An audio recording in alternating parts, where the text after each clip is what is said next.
동방박사 세 사람이 무엇을 따라서 예수님께 갔죠? 별을 따라서 예수님께 갔습니다. 다윗의 별이라고 하죠.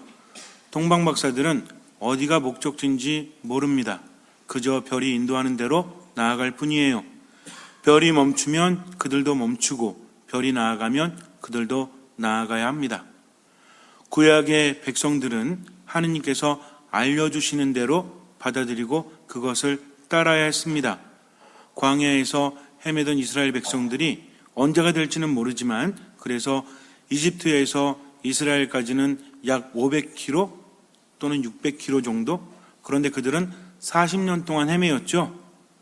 이집트에서 이스라엘까지 멀어서가 아니라 아직은 준비가 되지 않았기 때문에, 그래서 하느님께서는 낮에는 구름 기둥으로 밤에는 불 기둥으로 그들을 인도하십니다. 이것이 바로 하느님께 가는 여정이라는 거죠. 우리가 보통 여정이라는 말을 많이 하는데 인생 자체가 바로 여정입니다. 구약의 백성들, 신약의 그리스도를 따르는 새로운 백성들, 그리고 우리는 이런 인생길 안에서 여정을 걸어가야 합니다. 여정의 목적지는 어디죠? 하느님 나라라는 거죠. 이것은 인간적인 길이 아니라 하느님께서 마련하신 길입니다. 그렇기 때문에 저마다 같을 수 없어요. 어떤 사람이 길을 발견했다고 할지라도 그것은 그 사람의 길이지 우리의 길은 아닙니다. 그러나 이렇게 다양한 길이지만 이 길은 또 하나죠. 무엇입니까?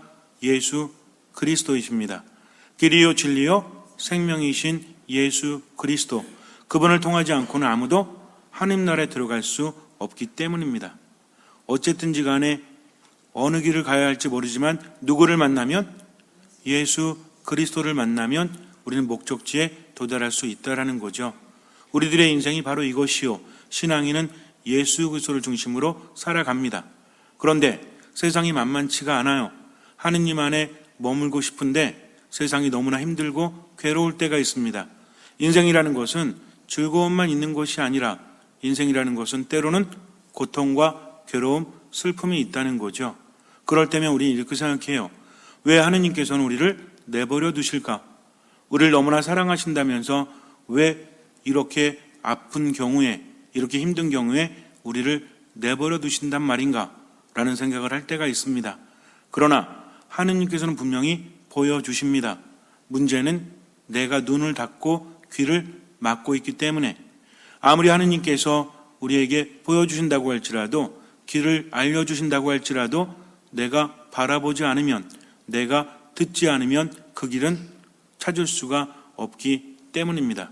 그래서 신앙이라는 것은 하느님의 부르심과 우리의 무엇으로? 응답으로 이루어져 있다는 거죠. 구약도 그렇고 신약도 그렇고 우리들 마찬가지예요. 인생 안에서 하느님께서는 당신의 방식으로 우리를 부르십니다. 우린 거기에 응답해야 되겠죠. 그러니까 중요한 게 뭐예요? 응답에 있어서는 뭘 해야 응답할 수 있죠? 들어야 응답할 수 있죠. 내 이름을 부를 때 내가 응답하지 않습니까? 근데 이름을 부르는지 아닌지 알 수 없으면 응답할 수 있어요, 없어요? 없다는 것입니다. 그래서 신앙에서 중요한 것은 그분의 말씀을 듣는 것인데, 이것은 청각적인 것이 아니에요. 때로는 시각적일 수 있고 때로는 청각적일 수 있고 때로는 느낌으로 알 수도 있다는 것입니다. 어쨌든 하느님께서는 우리에게 알맞은 당신의 방식으로 우리에게 당신의 길을 보여주신다는 거죠. 너무나 힘들 때 우리에게 위로를 주십니다. 너무나 괴로울 때 우리에게 힘을 불어넣어 주신다는 거죠.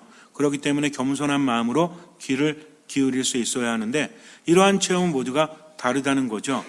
예수님께서 제자들과 함께 타볼산에 올라가십니다. 산이라는 곳은 하느님을 만나는 신연의 장소입니다.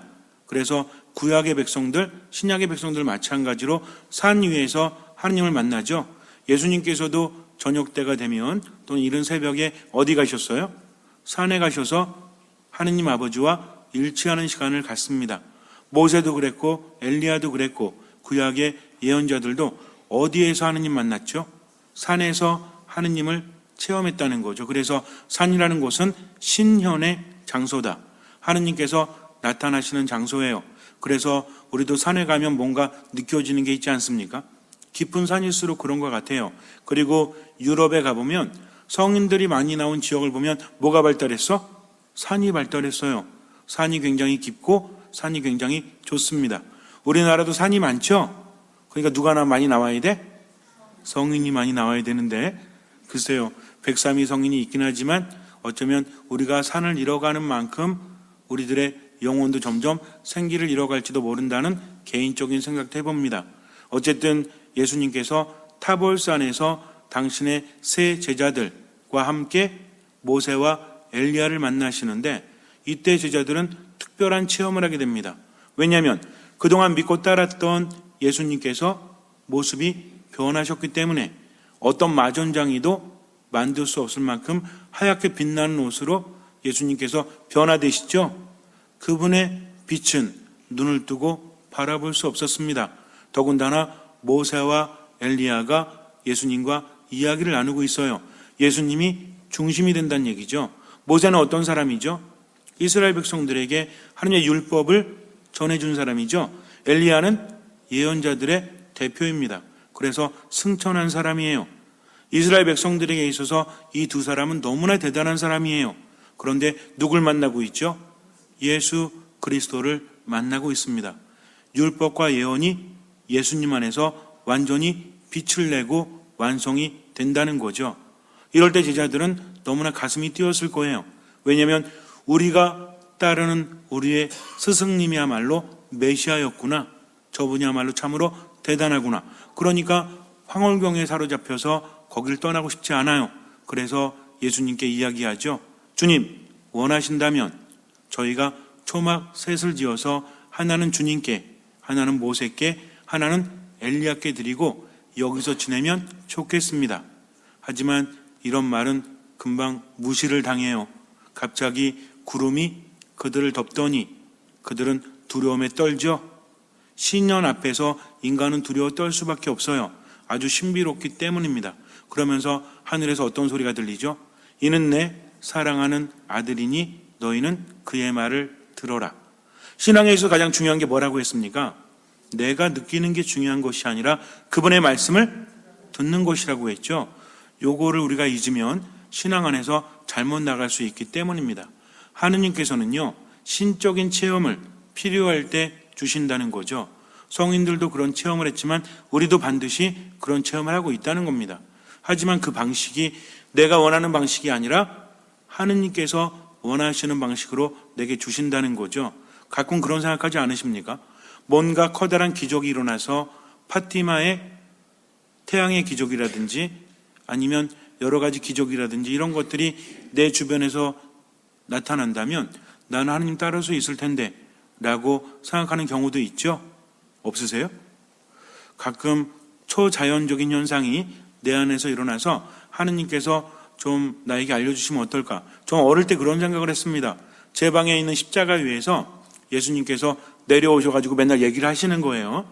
오늘 하루는 너 어떻게 살았는데 내일은 어떻게 살아라라고 얘기해 주면 좋겠죠? 제가 그때 복사할 때 빵과 포도주의 마르첼리노라는 그런 책을 감명 깊게 읽었는데 누구하고 대화합니까?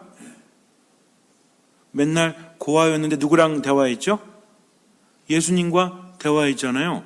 맨날 어떤 아저씨가 와서 빵도 얻어먹고 그리고 포도주도 얻어먹고 하면서 마르첼리노가 계속 그 수도원에서 주방에서 맨날 훔쳐다 주죠? 그러니까 이 아저씨가 그 맨날 받아먹고 함께 이야기하고 막 이러지 않습니까? 나중에 알고 봤더니 그분이 누구야? 이분이 예수님이었죠. 그래서 처음에는 마르첼리노가 막이 들린 줄 알았는데 수도원 원장을 비롯한 모든 수사님들이 몰래 따라가죠. 마르첼리노가 다락방에서 누구랑 이야기하는 것 같으니까 이게 마귀가 들렸나? 라고 의심합니다. 그리고 맨날 먹을 거 훔쳐갖고 가니까 아주 의심스러워서 몰래 엿보게 되죠. 그런데 웬 남자가 마르첼리노를 안고 있지 않습니까? 누구지 하면서 딱 봤더니 십자가 위에 예수님이 안 계신 겁니다. 그분이 마르첼리노를 안고 계셨다는 거죠. 그것을 체험하고 나서 정말 너무나 극적인 그리고 너무나 대단한 기적을 체험하고 나서 그분들도 하나님을 찬미하게 되죠. 이런 특별한 체험이 있으면 좋을까요? 안 좋을까요? 좋을 수도 있고 안 좋을 수도 있겠죠. 왜? 하느님과 대화를 한다는 것은 너무나 좋지만 그러면 우리가 살아가는 꼬라지를 봐서는 정말 힘들 수도 있어요. 어쩌면 하느님께서 나타나지 않으시는 것이 우리 영혼 건강에 이로울지도 몰라요. 제 이야기입니다. 그냥 그런 거 체험하면 누구 미워할 수 있어요? 우리 요즘엔 그러죠. 마음에 안 들면 좀 미워하기도 하고 화내기도 하고 짜증내기도 하죠. 근데 만약에 예수님께서 그렇게 나타나시면 하루에 몇 시간 기도해야 될 것 같아요? 밥 먹는 거 빼고는 다 기도해야 될지도 몰라요. 왜? 하느님을 마주했기 때문입니다. 그러나 하느님께서는요, 우리의 자유의지를 존중해 주십니다. 그렇기 때문에 필요한 만큼만 보여주신다는 거죠. 때로는 마음이 나약하기 때문에 커다란 기적을 바라지만 이미 하느님께서는 모든 것을 통해서 당신의 뜻을 전해주시고 우리를 위로하시고 우리를 치유하시고 생기를 불어넣어주고 계신다는 거죠. 영적으로 하느님을 갈망하면서 들으려고만 한다면 얼마든지 그분을 체험할 수 있기 때문입니다. 여러분들이 삶 안에서 경험하는 아주 작은 체험들, 그것을 통해서 하느님께서 우리를 위로하시고 우리에게 힘을 불어넣어 주시고 우리를 치유하신다는 거죠. 제가 군종신부로 입대할 때 많은 신부님들이 함께 모였습니다. 전국에 있는 제주교구 신부님들, 서울교구, 인천교구, 대전교구, 광주교구, 안동교구 이렇게 다 모이셨는데 이 신부님들이 전국에서 모였는데 대부분이 신부님들 모두가 이미 군생활을 마치고 예비군까지 다 하신 상태에서 재입대를 하는 겁니다. 그러니 30대 중반 정도 재입대를 하고 훈련을 받아야 되니까 이게 쉽지가 않아요. 함께 오신 목사님들, 스님들은 처음 군대 오는 분들이 많기 때문에 20대입니다. 근데 신부님들은 30대예요. 그러니 훈련 받기가 참 쉽지가 않죠. 더군다나 군대를 알아요, 몰라요? 알지 않습니까? 지겹게 군생활을 했는데 그러니까 어떤 훈련을 해야 될지 다 알고 있다는 거죠. 모르고 맞는 매는 괜찮아. 근데 알고 맞는 매는 더 아플 수도 있어요. 그렇지 않습니까?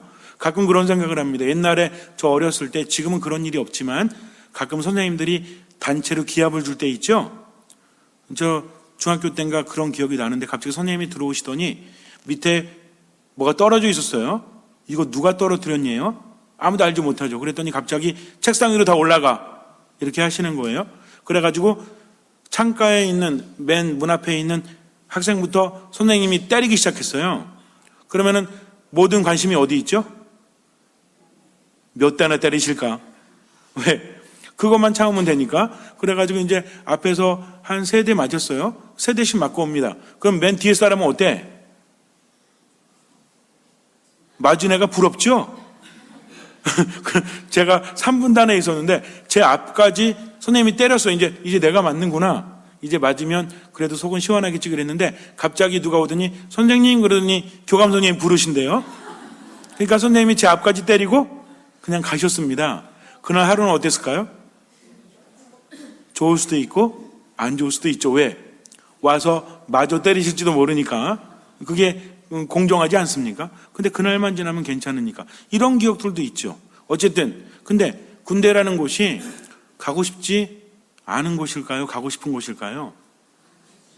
그런데 더군다나 병생활할 때 훈련과 장교 훈련은 다른데 어떤 게 더 셀 것 같아요? 장교 훈련이 훨씬 셉니다. 더군다나 요즘에 훈련소 가면 우리 일반 병들은 어느 정도 훈련 받죠? 요즘에는 많이 줄었죠? 4주 정도 받습니까? 근데 제 기억에는 그때 75일인가 받은 것 같아요. 그리고 행군도 100km 합니다. 100km.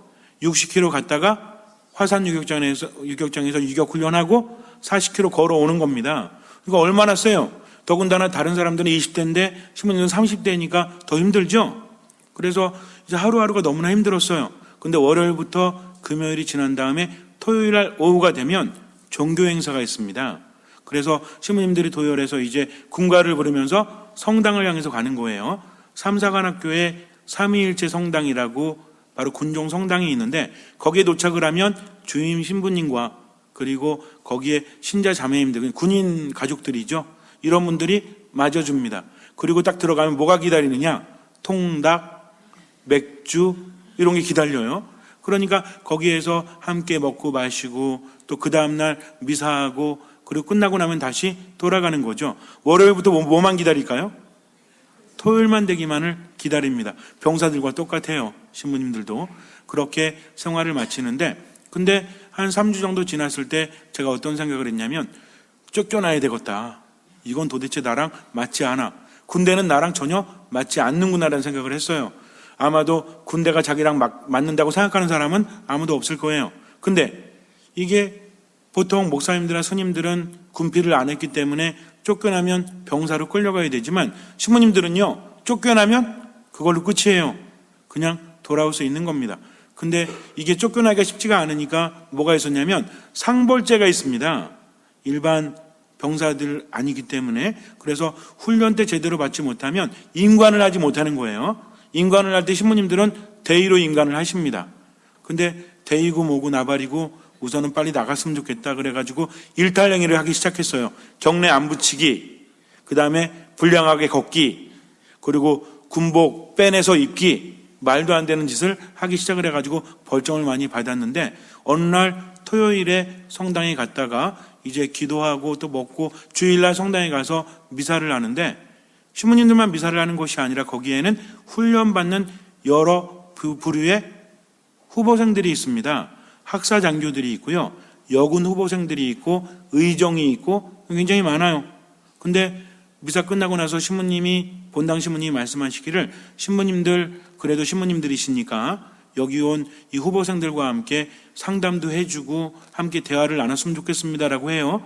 그래서 알겠다고 해서 이제 잔디밭에서 한 3명이랑 함께 이야기하는데, 여군 2과 학사장교 1명이었어요. 근데 여군 중에 1명이 말하기를, 신부님 저희 요즘에 너무 행복합니다. 그래요? 뭐가 행복해요? 그랬더니 자기들이 훈련받으면서 너무너무 힘들었대요, 사실은. 그런데 어느 날 신부님들이 입대한다는 소리를 듣고 너무나 가슴이 설레었대요. 그리고 미사할 때도 본당 신부님 혼자 하시는 것이 아니라 제대 위에 20명 가까이 올라가서 미사를 하니까 힘을 팍팍 받는 것 같아서, 그리고 괴롭고 힘들 때면 신부님들이 지나가는 거 보고 나만 힘든 것이 아니라 신부님들이 우리랑 함께 하시는구나 라고 생각을 하면서 힘이 됐다는 거죠. 그 다음부터는 이렇게 같이 이렇게 훈련하진 않지만 이렇게 지나갈 때 있죠? 지나갈 때 저쪽에서 여군들이 온다 그러면 저희를 보면서 어떻게 해요? 몰래 신부님 안녕하세요 인사하라는 거예요. 좋아가지고. 뭐가 좋아서 저렇게? 저는 어떻게 하려고 했는데? 쫓겨나려고 했는데, 사제라는 이유만으로 저를 보면서 힘을 얻는다고 하니까 제 기분이 어땠을 것 같아요? 야, 이거 쫓겨날 수도 없고, 그렇다고 버티기도 그렇고, 이런 생각을 잠깐 하다가 어떤 생각을 했냐면, 내가 여기 있는 것만으로도, 이유만으로도 저분들에게 힘이 될 수 있다면 이 또한 은총이 아니겠는가. 많은 분들이 성당에 와서 울고, 성당에 와서 웃고, 성당에 와서 힘을 얻고 간다는 거죠. 성당에 갈 때면 가슴이 두근두근 거렸대요. 저 또한 그랬습니다. 왜? 성당은 내가 쉴 수 있는 곳, 성당은 내가 하느님을 만날 수 있는 곳이기 때문이죠. 어떤 사람이 미국으로 유학을 갔대요. 한국에 있을 때 전교 1, 2등을 놓친 적이 없고 굉장히 자기는 우수하다고 생각을 했습니다. 그런데 당장 미국 가서 생활하니까 말도 안 통해. 한국에서는 어느 정도 영어 한다는 소리를 들었는데 갔더니 완전히 알아듣질 못해요. 그래서 한 달 동안 똑같은 메뉴만 먹었다고 합니다. 왜냐하면 말을 알아듣지 못해서. 한 달 동안 똑같은 거 먹으면 기분이 어떨 것 같아요? 매우 안 좋겠죠. 더군다나 내가 좋아서 먹는 것이 아니라 이것만 먹을 수밖에 없기 때문입니다. 그래서 한 달째 되는 날 뭘 느꼈냐면 죽고 싶다 그랬대요. 돌아갈 수도 없고 내가 먹을 것도 제대로 시키지 못하니까 공부는 제대로 할 수 있는가? 라는 생각이 들었다고 합니다. 너무나 힘들었대요. 그래서 아무것도 할 수 없어서 그냥 길거리, 아는 길거리, 집 주변을 이렇게 걸어가고 있는데 갑자기 어디선가 땡, 땡, 땡 하는 소리가 들리는 거예요. 성당 종소리였습니다. 가슴이 뭉클하더래요. 한국에 있을 때는 열심히 신앙생활하지 못했지만 그래도 신자인데 저 소리가 반가운 거죠. 머나먼 타국 땅에서 그 무엇도 낯설었는데 종소리를 들었는데, 들어본 종소리도 아닌데 성당 종소리가 갑자기 익숙하게 느껴졌다고 합니다. 어릴 때 잠깐 들어본 게 단데, 그래서 자기도 모르게 그 소리에 끌려서 성당 안으로 들어갔어요. 성당 안에 앉아 있는데 분명히 처음 온 곳인데도 불구하고 마음이 편했다고 합니다. 그냥 앉아서 어떤 기도해야 될지 몰라서 앉아만 있었대요. 어느 정도 시간이 흘렀을 때 사람들이 한둘 차기 시작합니다. 그리고 미사가 시작이 됐죠. 일어났어요. 신부님이 영어로 하는데 대략 알아들을 뿐 알아들을 수 없어요. 그런데 앉을 때 앉고 일어날 때 일어납니다. 한국말로 하지만 지금은 주님의 기도할 때, 지금은 성찬의 전례 알고 있기 때문에 미사에 참여할 수 있었던 거죠. 성체를 받아 모시는데 가슴이 뭉클합니다. 그리고 가슴이 뜨거워집니다. 미사 끝났어요. 옆에 있는 사람들이 와서 인사를 합니다. 뭔 소리인지 알아듣지 못하지만 고개를 연신 숙일 수밖에 없어요. 왜? 저것은 인사이기 때문이죠. 미사 끝나고 나가는데 신부님이 서서 뭐라고 하십니다. 대충 알아듣기에는 중국에서 왔니? 일본에서 왔니? 한국에서 왔니? 그러는 것 같아요. 아무런 대답도 하지 못합니다. 뭘 대답해야 될지 완전히 바보가 되어버렸기 때문이죠. 그렇게 집으로 가는데 갑자기 내가 갈 곳이 생겼구나. 예전에는 그냥 살고 있는 집뿐이었는데 이제 어디가 생겼어? 성당이 생겼다는 거죠. 그 다음부터 힘들 때면 성당 가서 위로받고, 그 다음부터 괴로울 때면 성당 가서 기도하고, 주일이 되면 성당 가서 미사를 봉헌하고, 이렇게 하면서 일주일을 버텨냈다고 합니다. 처음에는 힘들어서, 너무나 힘들어서 죽고 싶었지만 이제 시간이 흐를수록 버텨낼 수 있는 힘이 생겼다고 해요. 말할 수 있는 곳이 생겼죠. 쉴 수 있는 곳이 생겼죠. 또 힘을 얻을 수 있는 곳이 생겼기 때문입니다. 그 다음부터는 미사가 얼마나 큰지 얼마나 대단한지 알았다고 해요. 우리가 보통 미사를 형식적이라고 말하죠. 형식이 있습니다. 형식이 없진 않아요. 그래서 많은 사람들이 내가 몇십 년 동안 미사했는데도 미사가 너무 형식적이야 이렇게 말하는데 그 사람은 배부른 소리 하는 거예요. 왜냐하면 우리가 외국에 나가보면 알아요. 말도 통하지 않고 그 무엇도 통하지 않지만 미사 안에서는 하나가 된다는 거죠. 왜? 어떤 나라든지 미사 형식은 똑같기 때문입니다. 우리가 이렇게 미사 봉헌할 때 수원 안에서, 화성시 안에서, 전국에서 7시 또는 7시 반 또는 8시 똑같은 시간에 미사가 봉헌되는데 똑같은 복음에 똑같은 독서입니다.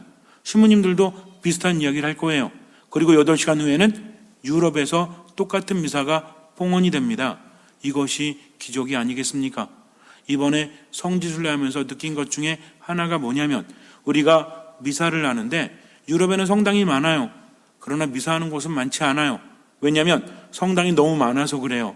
그런데 이제 성지에서 미사를 봉헌하는데 사그라다 파밀리아 성당 어딘지 아시죠? 어디 있어요? 스페인에 있죠? 안토니오 가우디가 시작해놓고 거의 완성을 향해서 나아가는 성당 정말 대단하지 않습니까? 근데 여기에는 수많은 관광객들이 있어요. 하지만 그 안에까지는 깊이 들어갈 수 없습니다. 근데 우린 들어갔어요. 왜 들어갔을까요? 미사를 봉헌하기 때문입니다. 구경하는 사람과 미사를 봉헌하는 사람은 대우가 달라요. 그래서 미사할 때 안토니오 가우디 시신이 모셔져 있고 이렇게 밑에 있는 샤펠이었는데 위에 큰 성당 말고 지하에 있는 성당에서 미사를 봉헌합니다. 여기는 아무나 들어올 수 없어요. 바로 미사를 봉헌하는 신앙인이기 때문에 거기 들어갈 수 있었다는 거죠. 4개국을 돌면서 때론 낯설고 때론 힘들었지만 미사할 때만큼은 성당이 포근하게 느껴져요. 왜? 내 아버지의 집이기 때문입니다. 미사를 봉헌하는데 외국인 몇 분이 미사를 구경하다가 함께 참여하십니다. 이 사람도 어떤 분은 흑인이고 어떤 분은 백인이고 뭐 어느 나라인지 알 수 없는데 근데 미사 참여할 때 제가 한국말로 미사하죠. 한국말로 강론하는데 고개를 끄덕거리시더라고요. 나중에 물어보려고 했습니다. 뭐 알아듣고 끄덕거리는 건지. 근데 어쨌든 그렇게 하고 나서 성체를 모실 때 성체와 성회를 모셔드리니까 그분이 뭐라고 대답해요? 그리스도의 몸과 피 했을 때 한국 사람들 알아듣죠? 그러니까 어떻게 대답합니까? 아멘 그러죠? 근데 외국인들한테 제가 라틴어로 그랬어요. 그랬더니 이분들이 뭐라고 말해? 네? 그래요? What? 그래요? 아멘 그러죠? 왜? 뭐라고 있는지 알기 때문입니다. 그리고 성호를 긋고 기도하고 나서 강복까지 받고 나서 나가요. 이것이 바로 우리 교회의 은총이지 않습니까? 어디를 가든지 간에 미사를 통해서 우리는 하느님께 치유를 받고 힘을 받고 하느님께로부터 많은 것들을 받을 수 있다는 거죠. 엄청난 기적이 일어나지 않아도 이미 기적은 일어나고 있습니다. 무엇을 통해서? 미사를 통해서. 성모님께서 발현하실 때마다 말씀하신 공통점이 있어요. 바로 이 자리에 성당을 지어라. 그래서 파티마 가면요, 루르드 가면 성당이 아주 어마어마합니다. 그 외에 성모 발현지 가면 성당이 아주 대단하죠. 성모님께서는요 늘 성당을 지으라고 해요. 그럼 성당은 뭐 하는 곳이에요? 하느님을 만나는 곳. 구체적으로 무엇을 통해서? 성사 집전, 특히 미사가 봉헌되는 곳이죠. 성당이 거룩한 것은 미사가 봉헌되기 때문입니다. 그러니까 성당을 지으라고 한 것은 뭘 해라? 미사를 봉헌하라는 거죠. 이게 얼마나 큰 기적인지 여러분들은 아셔야 합니다. 미사 때는요, 십자가 위에서 예수님께서 우리에게 내려주신 은총이 고스란히 우리에게 전해지기 때문입니다. 미사는 지상에 사는 우리가 천국에 참여할 수 있는 유일한 시간이기 때문입니다. 미사 안에 오래 머물면 하느님께 보호를 받고 치유를 받고 하느님께로부터 힘을 얻어요. 그리고 자꾸 미사 안에 머물면 천국에 익숙해진다는 거죠. 그러나 중요한 것은 어떤 사람만이? 겸손하게 말씀을 듣는 사람만이 그렇게 된다는 겁니다. 그러다 보면 어느 순간에 미사가 좋아져요. 미사 안에서 치유받고 힘을 받기 때문입니다. 세상을 살아가면서 고통이 아무리 크다고 할지라도 나에게는 힘이 있으니까 두려워하지 않고, 나에게는 힘이 있으니까 그것을 우린 무서워하지 않아요. 얼마든지 이겨낼 수 있기 때문입니다. 나는 아무것도 아니지만 주님의 도우심이 있기 때문에, 그분을 믿기 때문에, 인간에겐 불가능하지만 하느님께는 모든 것이 가능하기 때문에 절망하지 않는다는 거죠. 하지만 조심해야 될 게 있습니다. 뭘 조심해야 되냐면, 분명히 신앙은 무엇이다? 신앙은 어디서부터 시작한다고 그랬죠? 신앙은 딴 거는 다 있다고 할지라도 한 가지만큼 잊지 말라고 했죠? 신앙은 내 느낌에 빠져드는 것이 아니라 누구의 말씀을 듣는 거다? 예수 그리스도의 말씀을 듣는 겁니다. 때로는요, 황홀한 체험을 해요. 인간이 누릴 수 있는 어떤 기쁨, 쾌락보다도 엄청난 느낌이, 즐거움이 우리에게 찾아올 때가 있어요. 영적인 기쁨이라고 합니다. 그런데 여기서 한 가지 조심해야 될 것은 거기 머물고자 하면 안 돼요. 왜냐하면 하느님께서 원하시는 것은 그것이 아니기 때문입니다. 그래서 자꾸만 영적인 기쁨만을 추구하다 보면 하느님의 영이 아닌 사탄의 영이 찾아올 수도 있다는 거죠. 무슨 얘기인지 아시겠습니까? 미사 안에서 느끼는 즐거움은 얼마든지 괜찮아요. 그런데 미사가 아니라 어떤 신비로운 예식, 어떤 신비로운 체험을 통해서 자꾸만 특별하고자 하는 욕구가 있다면 이건 하느님께로부터 온 것이 아닐 확률이 99.9라는 겁니다. 미사 때 느끼는 은총은 얼마든지 누려도 돼요. 그런데 은밀하고 뭔가 특별하고 뭔가 신비롭고 이것만을 추구해서는 된다 안 된다? 안 된다는 거죠. 왜? 그것은요, 거기에 멈춰 서려고 하기 때문입니다. 예수님과 엘리야와 모세가 모습이 변한 예수님을 중간에 두고 대화를 나눌 때 베드로가 뭐라고 했어요? 여기서 지냈으면 좋겠어요. 초막셋을 지어서 하나는 주님께, 엘리야께, 모세께 드리고 여기 살면 안 돼요? 그럴 때 그 말은 무시됐다고 했죠. 구름이 그들을 뒤덮더니 뭐라고 했습니까? 이는 내 사랑하는 아들, 너희는 그의 말을 들어라. 중요한 건 무엇입니까? 그분의 말씀을 듣는 거죠. 이렇게 보여주신 것은 여기 멈추어 있는 것이 아니라 이제 순환과 고통이 찾아온다고 할지라도 이것을 기억하면서 절대로 절망 속에 빠져들지 마라 하면서 부활 후에 누릴 영광의 맛보기로 보여주신 거지, 여기 멈춰 있으라는 것이 아니라는 겁니다. 그러니까 우린 두 가지 생각해야 되겠죠. 하나는 뭐예요? 고통스럽고 힘들 때마다 하느님께서는 나에게 무엇을 통해서? 미사를 통해서 나에게 힘을 주신다. 또 한 가지 뭡니까? 미사 이외에 뭔가 신비롭고 자꾸만 이 세상을 떠나고 싶고 도피하고 싶은 그런 체험이 아니라 우리는 어디 있어야 된다? 세상 안에 머물면서 누구 말을 들어야 된다? 예수님의 말을 들어야 한다는 겁니다. 그렇게 적극적으로 살아가라는 거지 세상을 피하고자 하면 안 돼요. 어떤 자매님이 오셔가지고 신부님 저는요 가정 다 때려치고요 뭐 이것저것 다 때려치고 성당 앞에 텐트 치고 살면 안 돼요? 그럼 제가 뭘 할 것 같아요? 안 돼요. 왜? 그것은 하느님의 뜻이 아니기 때문입니다. 어느 때 누리면 돼? 미사 때 충분합니다. 그리고 미사의 힘을 받았으면 어떻게 하면 돼? 미사 끝나고 뭐라고 하죠? 미사가 끝났으니 가서 복음을 전합시다. 파견하죠? 여러분들이 있어야 될 곳은 어디다? 이 성전입니다. 그러나 미사 끝난과 동시에 우리는 뭘 받아요? 파견을 받죠. 어디로? 나의 삶 안으로. 거기에서 누구처럼 살면 돼요? 그리스도처럼 살면 되는 겁니다. 말씀을 들으면서. 그리고 살다가 지치면 어디 오면 돼? 다시 성당에 와서 힘받아서 가면 돼요. 성당에 와서 치유받아서 가면 돼요. 이것이 바로 신앙 생활입니다. 그러니 특별한 거 바라지 말고 미사 안에 온전히 머물면 주님께서 다 주신다는 거죠. 잠시 눈을 감으세요. 고통에 있을지라도 우리에게는 미사를 통해서 주님께서 희망을 주십니다. 미사를 통해서 힘을 주십니다. 위로를 주십니다. 치유를 주십니다. 그러나 믿지 않으면 체험할 수 없는 거죠. 믿음은 어디서 옵니까? 들음에서 와요. 들음은 무엇으로 이루어졌죠? 그리스도의 말씀으로 이루어져 있습니다. 그러니 겸손히 주님의 말씀을 들으십시오. 아무것도 판단하지 말고 말씀을 듣고 치유받았으면 내 삶을 적극적으로 살아가십시오. 주님께서는 그 믿음을 보시고 우리 삶에 놀라운 기적을 일으켜 주실 것입니다. 아멘.